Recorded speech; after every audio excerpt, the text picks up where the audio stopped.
আসসালামু আলাইকুম। So guys দেন হচ্ছে আমরা এখন আছি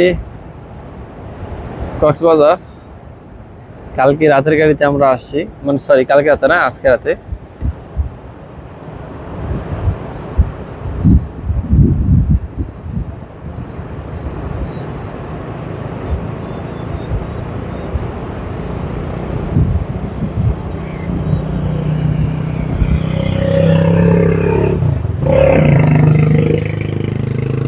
মানে কি পরিমাণ মানুষ বুঝছেন, শুনতে পাইতেছেন সমুদ্রের কি আওয়াজ, শব্দ, বাপরে বাপ।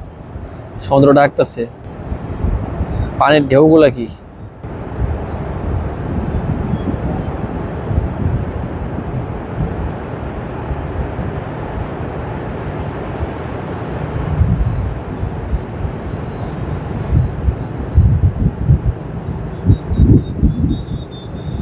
এখানেই মাছ ধরতেছে এনারা। তো দেখা হচ্ছে লং ভিডিওতে। লং ভিডিও আসবে ইনশাল্লাহ মাগরিবের সময়।